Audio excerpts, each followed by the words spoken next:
was 1906. A group of Christians came together, and really interesting when you look at it, kind of the group that first created the trust. There's bankers, there's entrepreneurs, there's kind of industrial chemists, all sorts. There's even an evangelist on that first kind of documentation, all signing up to create the trust.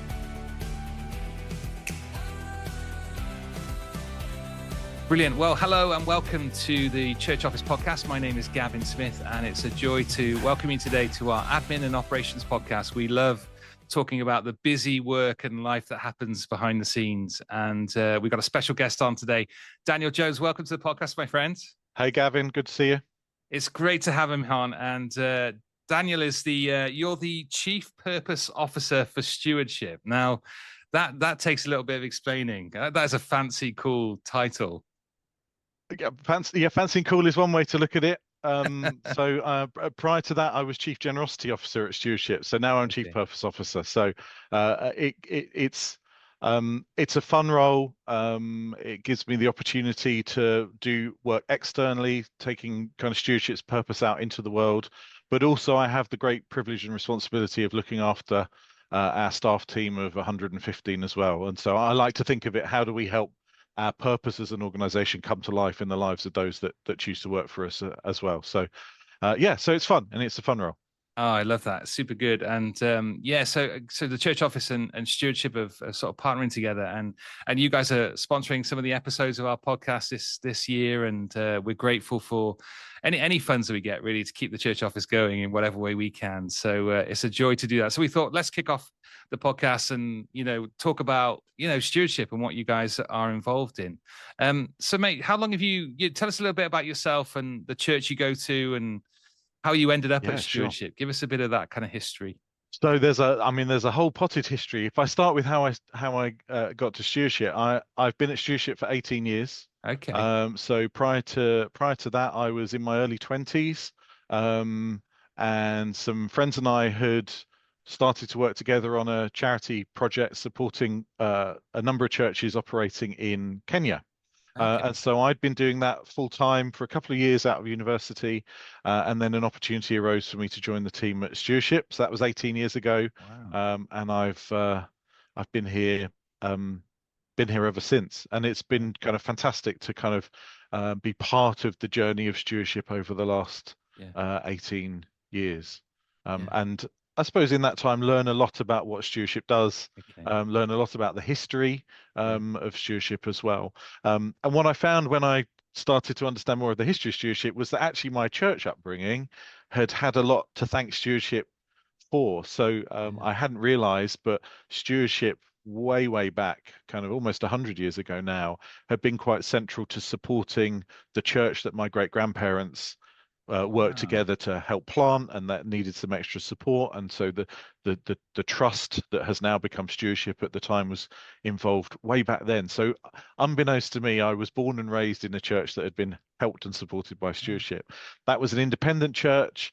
I've gone through various churches along the way, but I now call St. Michael's in Braintree home, which is a large evangelical Anglican church in the middle of town. So that's church for me now. Superb. Now, on a random fact, I used to play for Braintree Town in the football club. Yeah. Is that right? Well, I now must confess, I don't think I've ever gone to watch Braintree Town. I did see on Facebook that there's a new mascot. That's been added recently. So that's clearly that wasn't you, Gavin. That's someone else. So. Random link. We're probably talking about 27, 28 years ago. So when they were in the Conference League. So Braintree Town. There we are. I'm honoured to be in your presence. All the more, Gavin. All the more. I love that. So Stewardship has been around for 100+ years. Then you're making reference to that in terms of the previous trust. So we actually trace our history now back. This is our 120th year of operation as an organization. Way back, it was 1906. A group of Christians came together, and really interesting when you look at it, kind of the group that first created the trust. There's bankers, there's entrepreneurs, there's kind of industrial chemists, all sorts. There's even an evangelist on that first kind of documentation, all signing up to create the trust.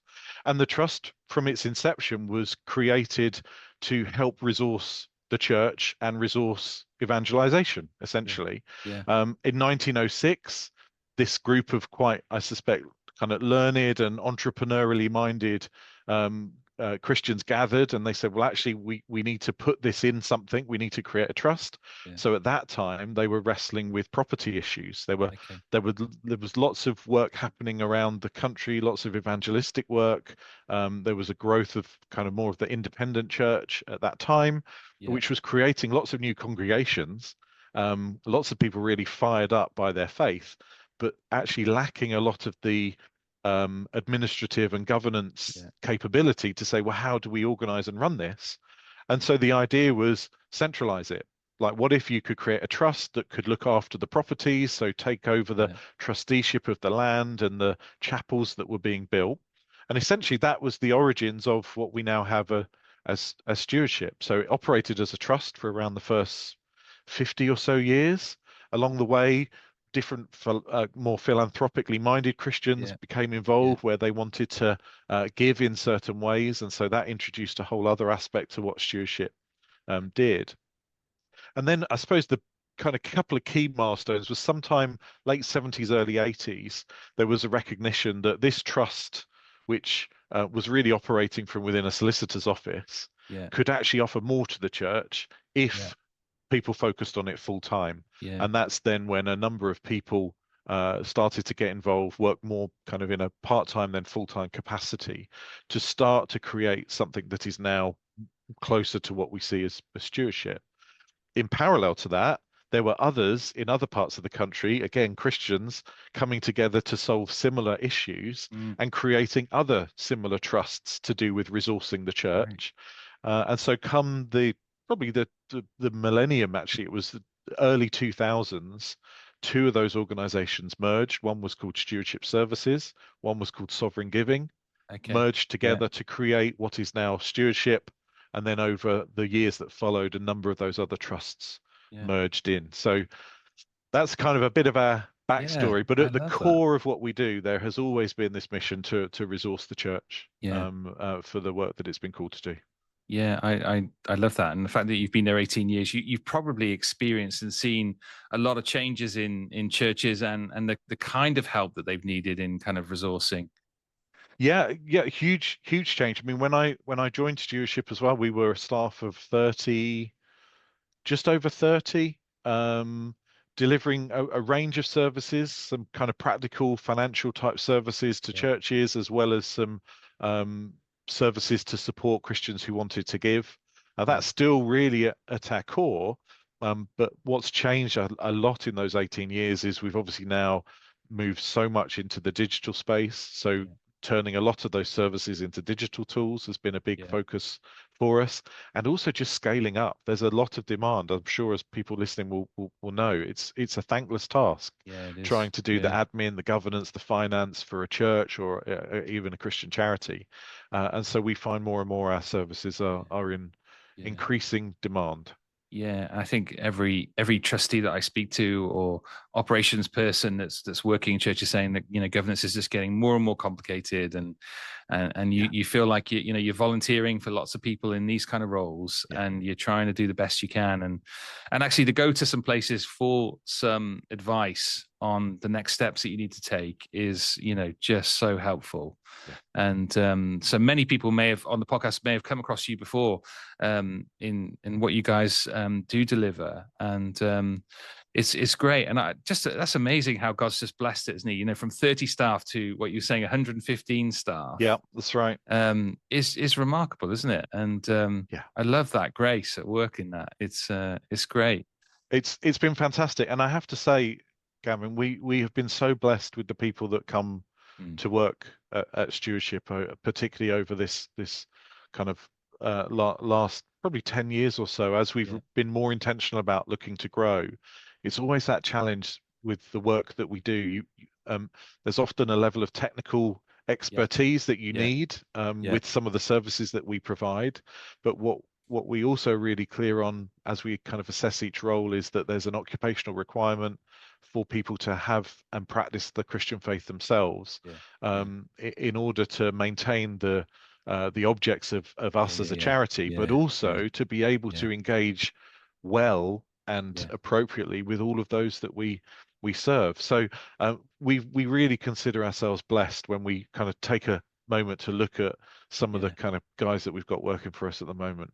It's been a fantastic few years of development. Yeah, it's great. I follow you guys on social media, and I often see you guys organizing these like team days, and Yeah, there always looks like there's some crazy fun, and yet there's this kind of gathering together of teams. So the culture stuff for you, really like from looking in from outside, go, oh wow, there's a really good culture in stewardship. Is that some of the stuff that you've brought to the organization?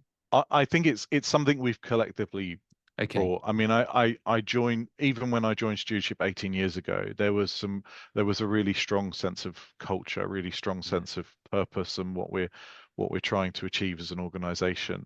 I think over various iterations of leadership teams, we've always been cognizant of how important it is to try and Yeah. guard that culture. The last 2 years, we had a change 2 years ago with one of my colleagues at the time, Janie, who was our CFO, stepping up to become CEO, and that also marked the start of us embarking on a new strategy as well for the coming years. And part of that was also about how do we become the right type of organization for Mm. what's coming next. Yeah, And yeah, so we were really intentional also about investing in culture. And that's something that we've continued to work hard on. And that's very much about preserving. I mean, we very much, I think, see ourselves as stewards of this yeah, organization. It's yeah, 120 years old. yeah, And so it's very much about how do we maintain all of the really important aspects that have gone into our culture yeah, already, and then yeah, how do we build on that? So we're yeah, actually having a year of culture at the moment. We've got 11 statements that we kind of working towards, which outline the type of culture that we have or aspire to have, yeah, and we're going through one of those each month at the moment. So yeah. that's going to be a I love that. fun journey for us all in 26. Yeah, But those team days that we show online, crucially important. yeah. As we've grown, we've attracted staff from much further afield, so there's a lot of hybrid working still Okay. that we do, and so we've now got 3 touch points in the year where we Yeah, bring everyone together and we know we're going to have a day. yeah, Um, what we know about stewardship is we work really hard, and yeah, there's often quite a lot of kind of fast-paced work that happens at stewardship. yeah, And so we're really intentional about getting everyone together to have a day where we can say, right, let's now just yeah, raise our heads a bit. Let's spend some time together in fellowship, in worship. Let's have some fun as well. Let's build new relationships that we don't get the chance to do as well when you're doing yeah, that online. So yeah, yeah, that development of culture is a really integral yeah. component of what we're doing at the What you're moment. doing. I love that. And just the fact that your job title's got purpose in it, that the Yeah, whole thing about, like, we talk to leaders a lot about just trying to understand their vision and their mission for their church, because everything sort of builds around that, doesn't it? And yeah, wanting to build on the history, wanting to to reach into a newest area or something like that, does take vision, and then it does take yeah. resource that kind of backs up that, doesn't it? And so just that connection to why we do stuff is brilliant. And yeah, I love that flavor that you guys have got there. Yeah, and I think those components all have to work together. There's Yeah, times when you can have a really great culture, but if you're um if you've not got a clearer sense of the direction of where you're trying to yeah, head, you can have a great culture, but actually ultimately it starts to become dissatisfying yeah, when you're trying to then do your work. So I think all of those things have yeah, to play a part. 3 years ago, we spent the year working on the future of stewardship. yeah, And we did this across the whole organization. We invited staff to feed in. We had a group of, I think, somewhere around 30 or 40 contributors in the end, all feeding thoughts and ideas in to start to build a new strategy. yeah, And that was almost kind of going right the way back to basics. Who are we? yeah, yeah, yeah, What is stewardship here to do? How has stewardship been built to date? But what is it we're also being called to do now to serve the church, capital C, yeah, in yeah, a variety of ways? And I think doing that really helped us then get alignment. And the yeah, last 2 yeah, years, I've been really encouraged to see um, the progress that an organization can start to make when you've Yeah, got yeah, the yeah, mission, the vision, the culture, but yeah, also the operations and the plans yeah, to all start to line up. Then you really start to see some exciting things happen. yeah. And yeah, it's been a thrill to be a part of. It's great, and I love the thinking, and yeah, totally agree. And when we go and kind of visit churches and help them think through some of these things of how do you get to an operational plan, well, let's start working back. Let's start with your vision, and like you say, Yeah, we're thinking about culture, we're thinking about our strategy, our that's right. capacity, aligning our roles and our finances and our resources all around that vision is quite a powerful thing, isn't it? When you get that stuff aligned, Mm, it makes a massive difference in actually delivery and actually seeing fruit come about. And yeah. yeah, And I think the key with that kind of mission and the vision and the values as well, the kind of yeah, how we operate, you those are vital because actually there's only so much planning you can do yeah, yeah, without becoming a very controlled organization as well. And part of what we've been looking to try and do is bring more empowerment across all levels of stewardship. And we're still on the journey, yeah, but but that's where the mission, the vision, the values comes in because yeah, if you can have confidence that the team around you kind of really understand those first mm, principles of why we're doing this, but also really understand the how. yeah, This yeah, is yeah, this is what it needs to look like. yeah, What you then do is you've created the space for people to then deviate off the plan if they need to, yeah, while still pursuing the strategy that yeah, they need yeah. to get to. And I think that's the sort of stuff we're starting to see now is right, that common purpose then really plays through. So Yeah, no, it's great. And just where you link in with local churches, just most of the calls that we get at the church office are over capacity, where people are needing some extra support in, particularly in areas of like kind of financial areas, payrolls, things like that, where we've relied on, single treasurers for yeah, decades, yeah, that have been burnt out and just wrecked in many ways. We're starting to see teams of people that are going like, a finance team, and they're kind of breaking down the roles, but and getting more members involved. So this kind of every member ministry approach, we're starting to see more of, which is exciting in churches. yeah, And it's great to kind of that stewardship is there to kind of help with that little bit of capacity that you don't have. yeah. And so some of your services kind of lovely, fit in lovely to that and serve Yeah. churches.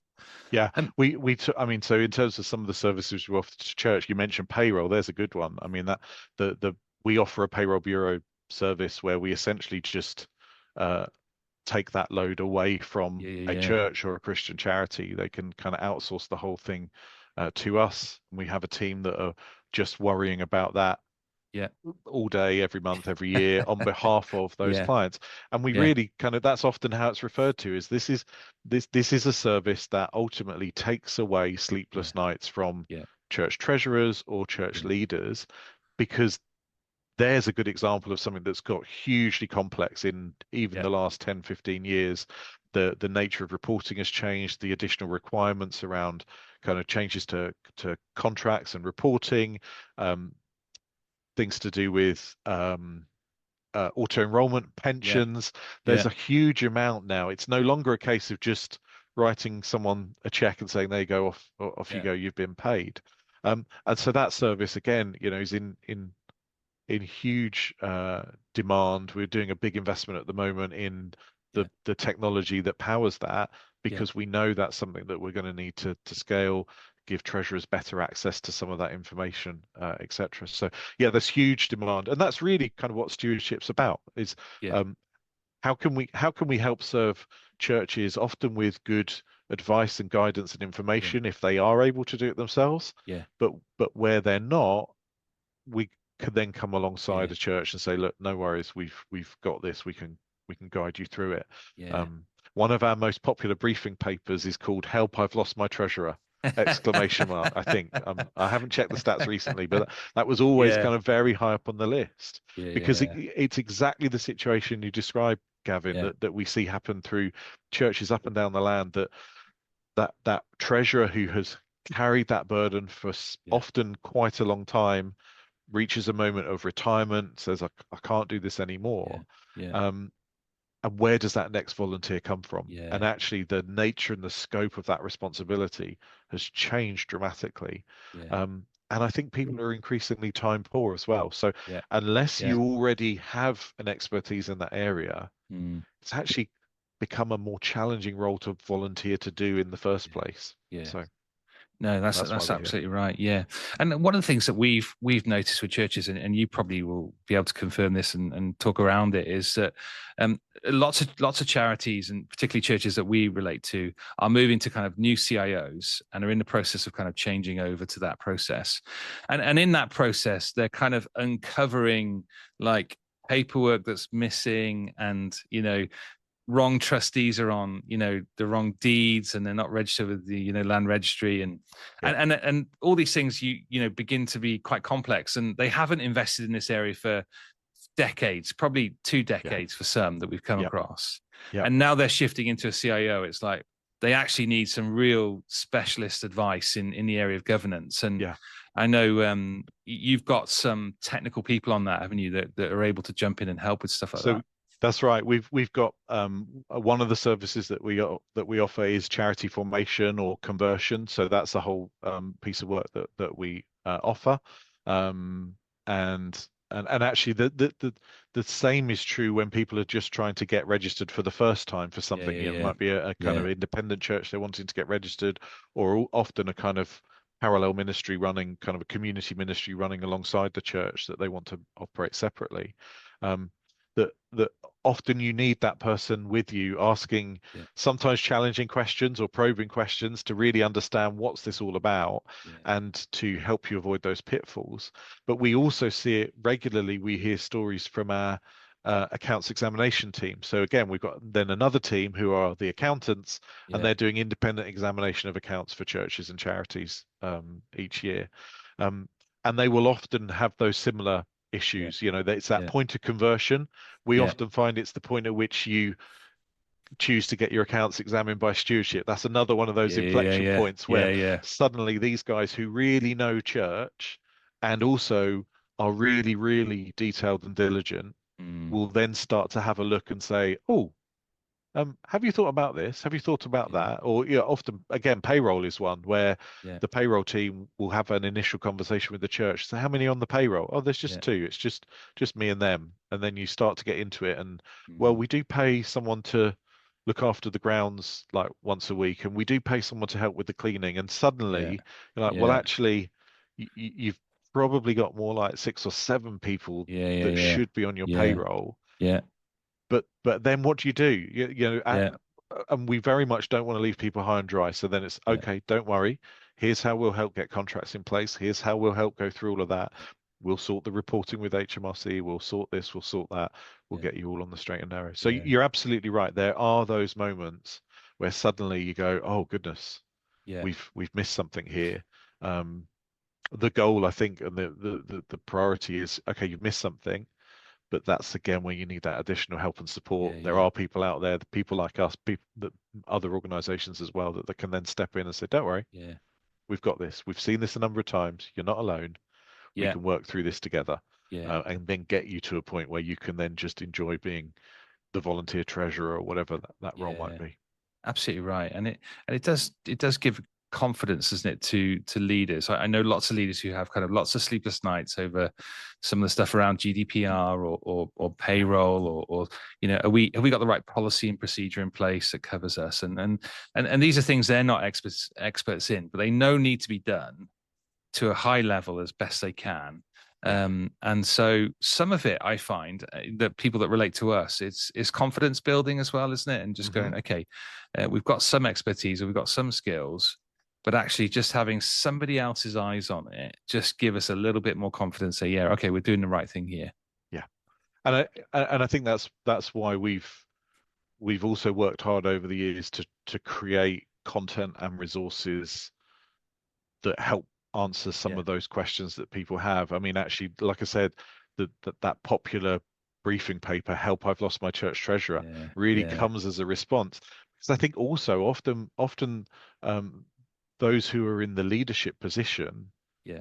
didn't necessarily choose to be in the leadership position because they viewed themselves as the CEO of a small organization or a Yeah. medium-sized Yeah. organization. Yeah. Often they form part of that spiritual leadership, and Yeah. that's often the thing that's come first. And so there's a lot of work often, I think, to be done with church leaders as well Yeah. to help upskill and increase the confidence to even know what the Yeah. questions are to ask. I mean, it wouldn't be uncommon, I think, to have a situation where the treasurer actually knows a lot, Yeah. and it's the church leader who just doesn't know what are the Yeah. questions I should be asking in order Yeah. to really understand how this works.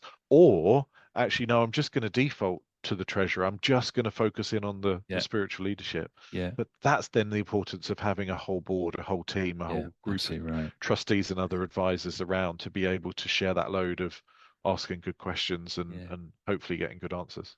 Absolutely right, and I think that's one of the takeaways. If you're listening to this and you're serving in one of these areas by yourself, then who else can you draw in as a bit of a team to come alongside you? And I think we know that to be effective, don't we? In terms of the churches that I've seen, somebody on their own just delegated it to get on with it. Never works out as well as it does with a team approach, with people doing gift aid, people doing governance, people doing some of the day-to-day finance. Getting a group around you and working together is makes a big difference. So Yeah. back to that culture question, isn't it? Again, so Yeah, for absolutely. churches in these areas. Now, some of the things that I've noticed over the years, just kind of interacting with stewardship, is you've had a lovely heart for church planters. Mhm. And we've seen some of the material that you put together, and sometimes you've had policy packs and stuff like that to help churches getting started. And you talked about new CIOs and getting off the ground. Is that kind of a theme that's at the heart of your kind of leadership team? Are you always thinking about, yes, getting behind new churches and new starts? I think so. That's not a stated part of our strategy, but certainly I think all of Yeah, the members of our leadership team would be very kind of enthused um, by that. I think what we recognized as we did the strategy is that it's probably a little bit broader in terms of what we would say yeah, that we support. So really what we recognized was that a lot of what stewardship offers, the value that we offer, is really being able to provide infrastructure mhm. to Christian ministry that actually lacks infrastructure or Yeah, doesn't yeah, have it. So yeah, that's where the yeah, church yeah, plants fits, yeah, right? yeah, Often yeah, it might be a kind of a couple that have got a vision to kind of move into a new space, new area, start up a new ministry, whatever that might be. Um, that really lack any other infrastructure. And of course, in the early stages of church planting, you really want to be investing in building the yeah, church, doing the yeah, ministry of the church. And so that's where we recognize actually, yeah, that's what we can offer to church plants yeah, is let's help them with infrastructure that they wouldn't ordinarily yeah, have. yeah, Let's make it easy for them to access the stewardship platform for donations, for example, yeah, so that they could just invite everyone that's coming into the church to do all of their giving on the stewardship platform, and then it just takes away all of that thinking around processing payments, yeah, dealing with gift aid, etc., etc. But then let's pair that with all of the other governance things, the policies, the templates. Yeah, yeah, as they get to a point where they might want to employ staff, we can come alongside them for that. And yeah, actually, if you follow that story through to completion with church plants, often where it leads to is right, we've now reached a certain scale that we're going to need to start to look at how we grow more yeah, intentionally. We might yeah, need a building, and yeah, then we're able to come alongside churches for loans to help them yeah, yeah, accomplish that as well. So yeah, so church plants is definitely a passion, but you could apply that same principle to yeah. You could. individuals doing ministry, for example, who get themselves signed up on the stewardship platform to raise their support, knowing that we then have got the Yeah, kind of umbrella infrastructure around them for donation processing. We've done the eligibility checks to confirm that yeah, they can raise funds for the work that they've been called to do, for yeah, example. So I would say that plus small charities, small Christian charities, yeah, is really where we've been more intentional about yeah, applying our yeah, focus. And yeah, then the next few years is very much how can we really help strengthen um, that. So yeah, yeah. a big motivator for us. Yeah, that's good. And something that you guys have done quite regularly is the research around giving and your generosity report. tell us a little bit about how that has kind of come about, and Yeah. and the benefits for people to kind of really engage with that. Yeah.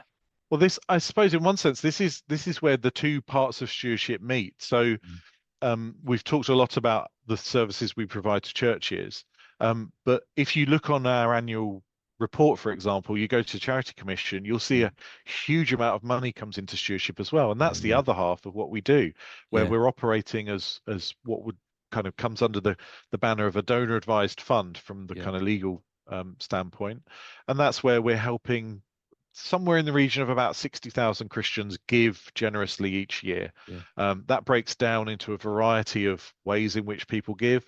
So there's a very small group of clients that we work with who are giving large amounts. They're using Mhm. stewardship instead of a charitable trust. Yeah, And then it goes right the way through to people who are using our giving account on their phone to yeah, self-manage their yeah, charitable giving, yeah, to pay in each month, distribute that out. And we're in the middle dealing with the gift aid, helping them get the tax back that they might need from a tax return, yeah, helping them make non-cash gifts, gifts of shares, legacy giving, etc. We're doing yeah, all of that. And the generosity report kind of comes out of that, as well as the support we're doing to the yeah, church. yeah, So we essentially asked the question a couple of years ago, like, what is stewardship here to do? And one of the ways we articulated that was, we described it as closing the giving gap.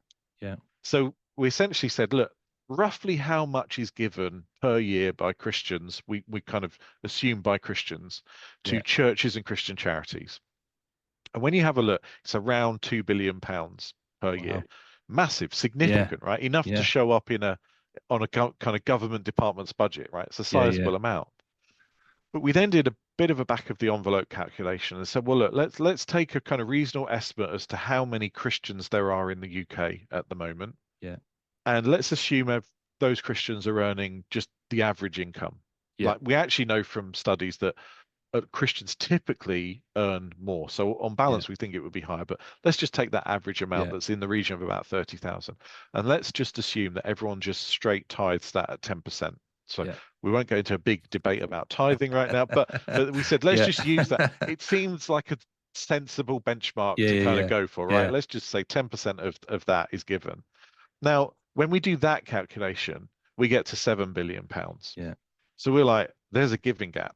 Like, yeah, whichever way you kind of look at it and cut it, we're like, Christians currently are giving £2 billion. We think there's a giving gap mm, of about yeah, 5 billion.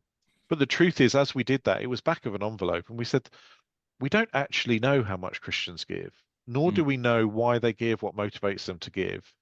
And so we felt that was the question that needed to be answered, yeah, and we were the organization that it was relevant most to. So let's yeah, set about answering that question. So yeah, yeah, we've done this generosity report. This is the third year. Will be the results will be out, I think, by the time people are watching and yeah, listening to this.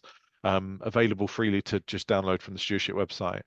And that's been really interesting to try and get under the skin mm, of why people give, how much they're giving, what they choose to give to, the yeah, relationships they have with different causes, charities versus church, etc., etc. yeah, yeah, We do a breakdown by denomination as well, yeah. to That's kind of give a helpful. sense of what giving looks like there. And it's been, I think, a real value. It's something that is really useful in the space of generosity. It's Yeah, giving us better ideas as to the sorts of resources we might need to create to then help mm, Christians explore generosity, explore yeah, giving. yeah, And we do that knowing that we hope and anticipate that the church and Christian charities will then be the beneficiaries of that, and it will yeah, lead to an increase of resource that flows in to those churches and yeah, to Christian charities. And then from the results as well, it's giving, I think, more visibility to churches, to church yeah, leaders, senior church leaders as well, to really start to think through, how well are we doing yeah, as a church yeah, body in teaching about this, in preaching about this, in yeah, discipling people in the principles of biblical stewardship, of which generosity and giving is a kind of yeah, key yeah, yeah. component. Absolutely right. So Yeah. yeah, No, it's I been fun. found the report really interesting. Yeah, some of the stuff that was around, like how often would you talk to another church member or a friend about your giving?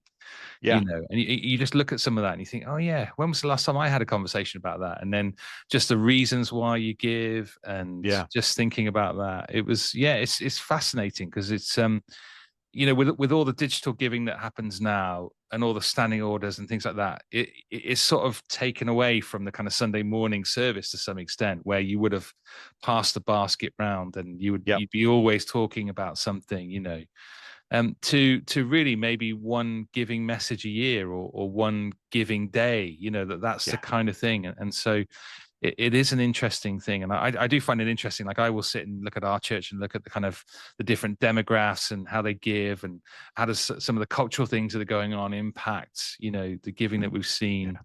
And those who, started the church 30 years ago to those who have joined now, like, the differences in that. And I think it's fascinating to kind of, read through it and be kind of spurred on to think about your own context and think, actually, yeah, what is our church like at this? What are we like at this as a leadership team? So yeah, Exactly right, fascinating. and that's exactly one of the reasons that we wanted to kind of put this research out into people's hands.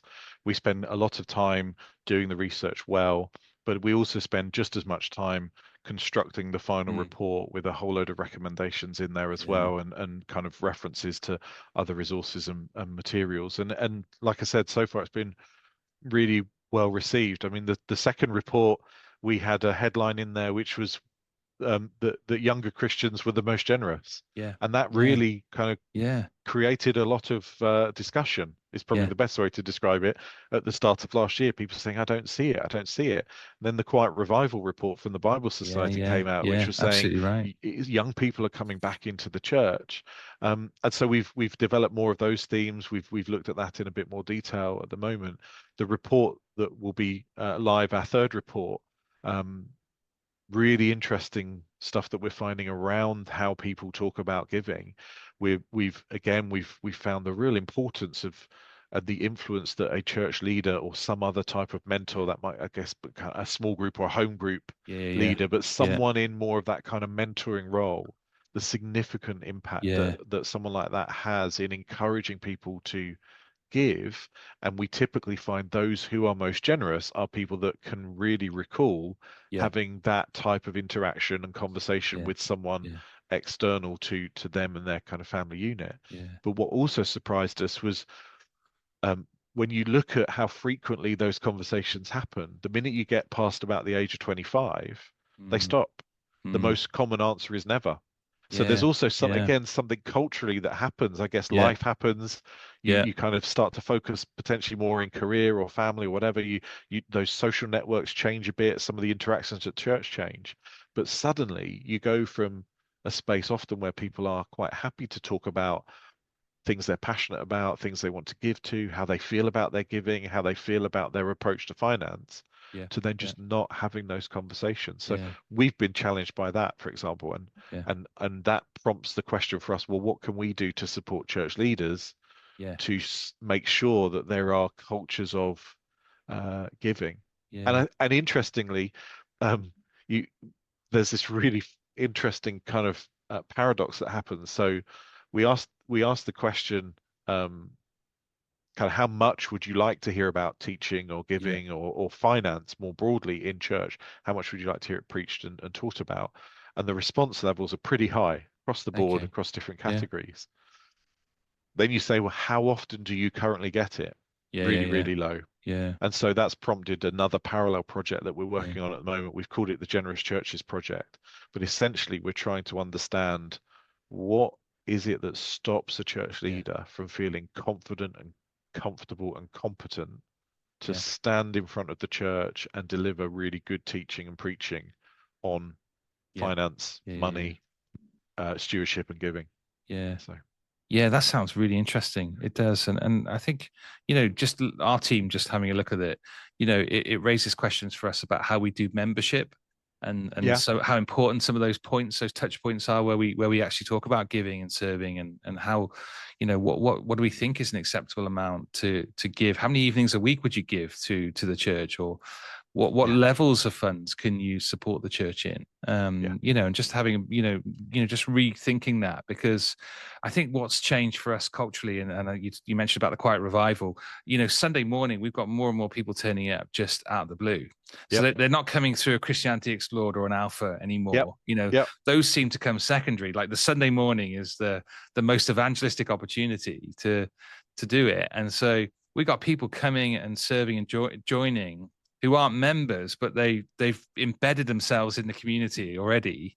Yeah. And you're like, oh, I thought the membership was going to be a step that people take, but now it's all a complete mess. I think that's right. I think that's right. And I Yeah, think that's exactly what I think the Quiet Revival shared, and certainly some of the rooms I've been in, kind of with the discussions, veering more towards what does discipleship look like yeah, rather than what does evangelism look like? Because yeah, yeah, what you described is exactly what I would say I see when I'm at St. Michael's on a Sunday. So yeah, St. Michael's is, like I said, it's conservative evangelical um, Anglican church. So and it has the most prominent place in all of the town, right? So yeah, it's kind of yeah, right on the fringe of town. So if you asked anyone in Braintree describe a church, they probably describe that yeah, one. yeah, So it's got high yeah, visibility, and it is incredibly common to see that situation unfold on a Sunday. yeah, And it usually goes something along the lines of, I've been reading my Bible. I think I've kind of become a Christian, so I yeah, thought I should come to church now. yeah, Or I've been watching YouTube and I kind of believe this stuff, so I think I should come to church now. yeah, yeah, So yeah, everything's been flipped.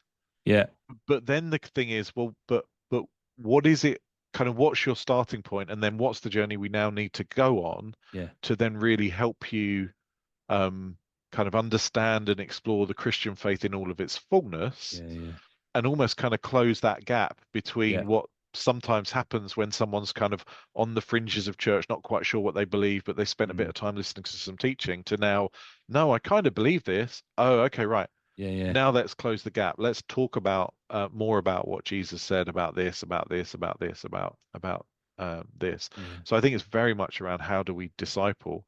Therefore, how do you equip church yeah, leaders yeah, again to do that in a slightly different way? yeah, Not all of it fits easily in a kind of pulpit or from the yeah, front. So what do you do with your small group stuff? What do you do with the kind of anything you do around membership? yeah, Like as someone's thinking about becoming part of the church, what's the course you want to guide them yeah, through, for example? So yeah. Yeah, I yeah, think it's interesting good. times. It is very interesting, and I think it's just like you say, just helping to equip leaders. Often you just are at your church and you only see your church, and so the Yeah, ability to interact with stewardship or the church office or something gives you that opportunity to have someone from outside have a look in and yeah, just be able to suggest some different ways of thinking, different ways of doing it, who have got experience of working. You guys are working with hundreds, if not thousands, of churches yeah. that you're learning, aren't you? And you're modeling and you're building up That's knowledge right. and resource that actually you could be a real blessing to the church. And Yeah, it is and it's and you're exciting. absolutely right. And I think we're often we're in the middle of quite a lot of those interesting conversations because we're serving across Yeah, so many different denominations and networks. So we yeah, really do see the kind of full yeah, breadth of what the church looks like in the UK, and can then start to look at the relative strengths and kind of yeah, weaknesses of each. And hopefully there's a role I think we can play in that kind of networking and connecting and sharing of ideas. And I think, yeah, the generosity report is certainly one of the more public yeah, ways in which we've been able yeah, to do that, yeah, and hopefully be a helpful voice into what we think is an important conversation at the moment. yeah. Daniel, well, mate, it's so good to hear about it. And yeah, if you're listening to the podcast and you're in need, you feel that pressure point and you feel like capacity is limited, and there's ways that you can buy some time. Just a payroll could save you 2 hours. You may think, right, yeah, we can do this. We've got someone in our church who can do this, but to buy a little bit of capacity just to help you, the financial examination. So have a look at their services. Go and check out their website and link in. And it's great to hear from Daniel, just that heart for what you're trying to do. And people love to capture that, don't they? The why Mm. question really matters, doesn't it, when Yeah, we engage with services? And so lovely to hear stewardship's heart to serve the church and to serve leaders and more broadly as well with Christian charities. So What's the split, Daniel, on churches and charities? Have you ever got a gauge on how much you're In working terms of with? who we're supporting, Yeah, I mean, it's such a challenging question to answer. So we have on the database, kind of using our giving platform, yeah, we have around I think about 6,000 churches and Christian charities great. that we have registered with us using the platform. In addition, we've got another 2,500 individuals doing Christian Yeah, ministry who are using that brilliant. platform.